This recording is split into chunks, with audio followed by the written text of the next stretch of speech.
disaster zone.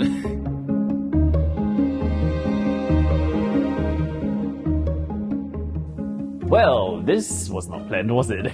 So in case it's not obvious to you, we are in a different space. Welcome to what is going to be our new home. This is the new studio. As a bit of a story as to why we are here now, basically our old space was no longer up for renewal. They were no longer renting it out as a co-working space. So I had to make a move. And this was one of those weird situations where I had to decide, do I just find something that is of a similar size, similar price, just so that I save some money and keep the finances a bit less stressful? Or take that risk, take that jump, get something that is more future-proofed and something that I can grow into, and save myself from having to move all my things constantly, which gets really tiring after a while. I came across this space, and having gone through the process of looking for units and stuff, even with my previous space, as well as this time round, I knew that this was kind of a hard space to come by. It's nice and airy, there's a full set of windows, it's renovated to be nice and clean and new.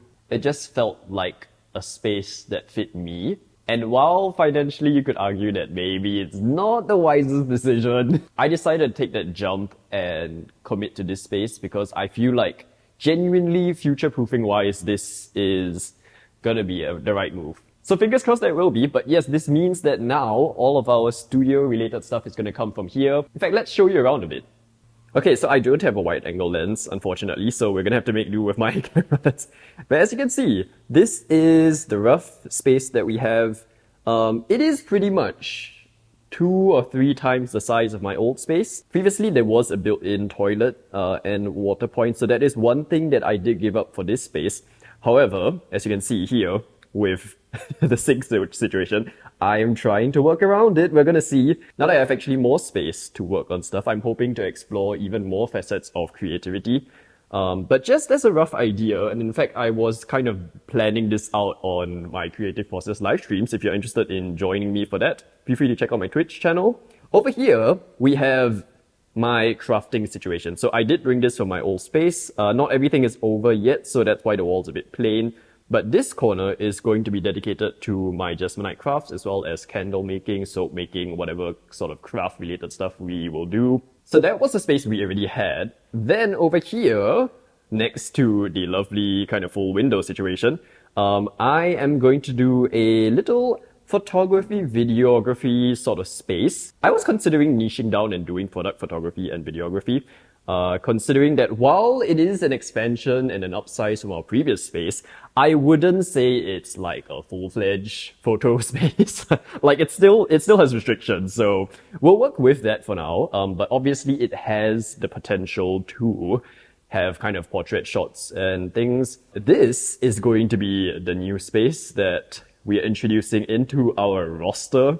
So if you have seen some of my older videos, or if you actually followed my Instagram back during the lockdown days, there was a period of time where I was experimenting making food videos. And unfortunately, the setup in my house was just not really practical for making the videos. But exciting times, we now have a space, we have an oven. I'm still setting things up, like this wasn't going to be the backdrop, but you know, budget constraints, time constraints, we're going to work with this for now. So now I have a little space that I can explore the world of food, and we shall see what we can do. Like, I'm obviously not a chef, but I'm interested in learning about food through making videos about it. So we're going to see where that ends up over here.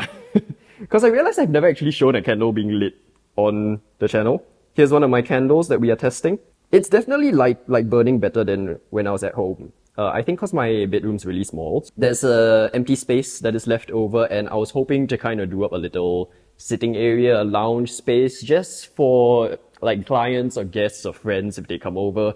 Maybe just a sofa, which is expensive, so we don't have it right now, but for now, it's storing all of our cardboard boxes. And eventually, what I was hoping to do as well is have it be a little comfortable podcasting area, which is a potential series that I wanted to work on as well. So yes, exciting times ahead. I'm looking forward to making lots of new videos here, expanding into some new video ideas that I previously didn't really have space for. Then while perhaps it adds a bit of stress financially, I think this is one of those things where You know, reframing, as mentioned in our previous video, this space is definitely now an asset and an opportunity for me to leverage upon. So let the journey in this new space begin. Thanks for watching this video, and I'll catch you in another one.